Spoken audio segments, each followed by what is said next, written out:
Hello everyone, स्वागत है आप सबका फिर से एक बार पॉलिटी थ्रू एमसीक्यू सीरीज़ में। ठीक है, आज थोड़ी क्लास लेट हो गई।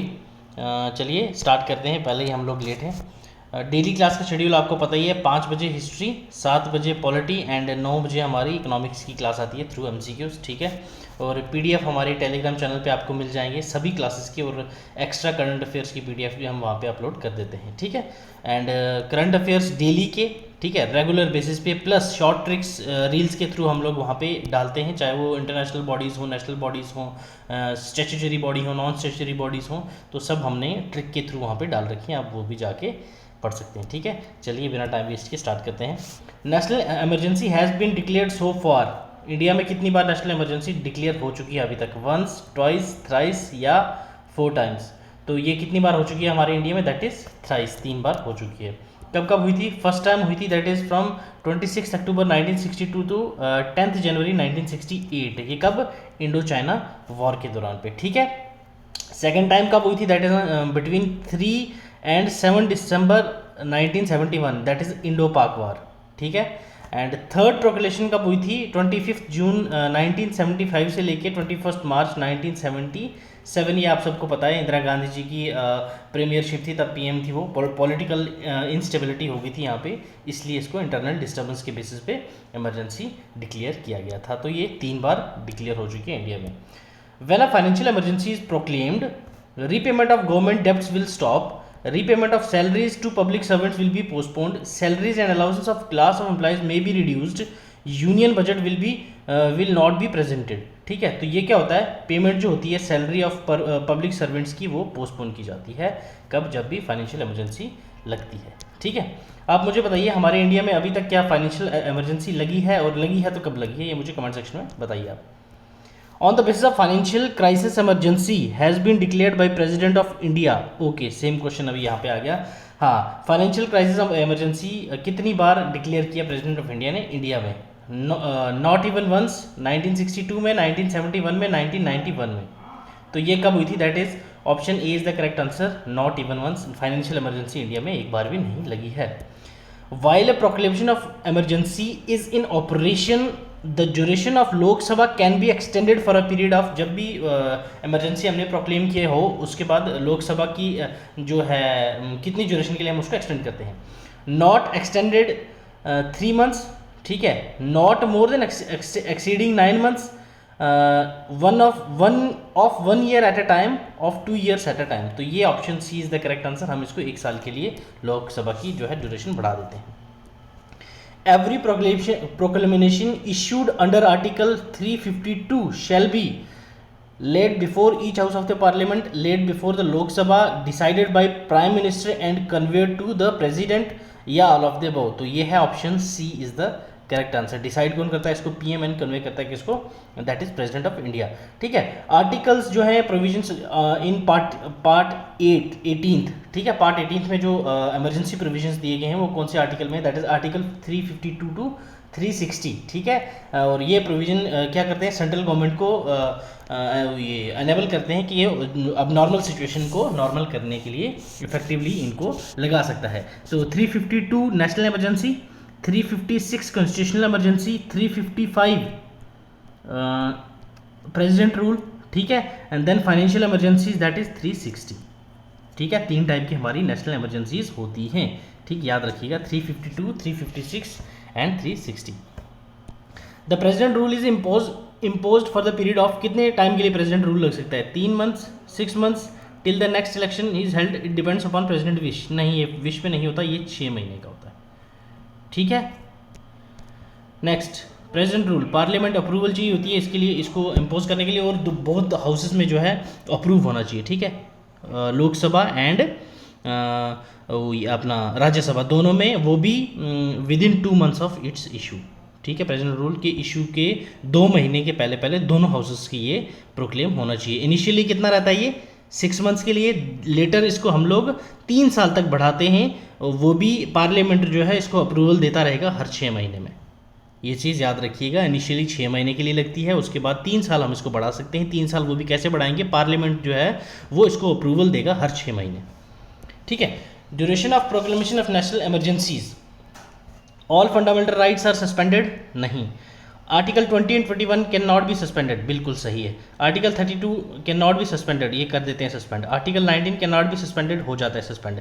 आर्टिकल 20 एंड आर्टिकल 21 यही दो आर्टिकल होते हैं जो सस्पेंड नहीं होते ड्यूरिंग नेशनल इमरजेंसी, याद रखिएगा, ठीक है। Emergency can be proclaimed in whole country only in the part of country where actual aggression has been taken place in any part of the country, ठीक है, बिल्कुल ये भी सही बात है, ये भी सही बात है, ये भी सही बात है, तो तीनों तो हो नहीं सकती। इन द एंटायर कंट्री और any part of the territory of India, बिल्कुल ये है ऑप्शन जो है हमारे सवाल का जवाब को सही बैठा पा रहा है, that is option D is the correct answer for question B, ठीक है। In case of proclamation of emergency on grounds of war और एक्सटर्नल एग्रेशन, ठीक है, वॉर या फिर एक्सटर्नल एग्रेशन के टाइम पे अगर प्रोक्लेमेट करती हो हमें इमरजेंसी, तो उस बेसिस पे इनमें से क्या सिचुएशन सही है। All fundamental rights will be automatically suspended, बिल्कुल नहीं। The right to move a court for enforcement of fundamental right is suspended, okay. The president may order the suspension of enforcement of any fundamental right except article 20 and article 21, बिल्कुल सही बात है, सी is the correct answer. अब article 20 and article 21 दो questions में आ गए, ये हैं क्या चीज़। आर्टिकल 20 जो है ये डील करता है protection with respect to conviction of offences, ठीक है, एंड आर्टिकल 21 क्या है, ये डील करता है right to life and personal liberty, ठीक है। आर्टिकल 20 एंड 21 नहीं होती वॉर एग्रेशन के टाइम पे सस्पेंड, ये चीज़ याद रखिएगा। The president of India is commander in chief of defence forces, supreme commander of armed forces, head of the government, supreme commander of defence forces and union executive head of the union, तो बिल्कुल D is the correct answer, ठीक है। अब देखिए ये military powers होती हैं president की, ये एक तो कमांडर होता है और डिफेंस फोर्सेस ऑफ इंडिया का सभी का, ठीक है, और ये अपॉइंट किसको इशू करता है, chief of army staff, chief of navy staff and chief of air force, इन सबको ये करता है क्या, अपॉइंट करता है, प्लस और भी काफ़ी मेजर अपॉइंटमेंट्स करता है, वो मैं आपको फर्दर आगे स्लाइड्स में डिस्कस करके बताता हूँ। इमरजेंसी पावर्स कौन कौन सी होती हैं, national emergency under 352 president rule जो है ये लगाता है, दैट इज 356 कॉन्स्टिट्यूशनल इमरजेंसी, ठीक है, देन 365 एंड उसके बाद financial emergency that is 360, okay. The president can be removed by the way of impeachment which can be made only, ठीक है, प्रेसिडेंट को कैसे रिमूव कर सकते हैं, इम्पीचमेंट, ये चीज़ याद रखिएगा, रिमूवल होता है सुप्रीम कोर्ट के जज का, इम्पीचमेंट सिर्फ और सिर्फ प्रेसिडेंट की होती है, ये चीज़ याद रखिएगा।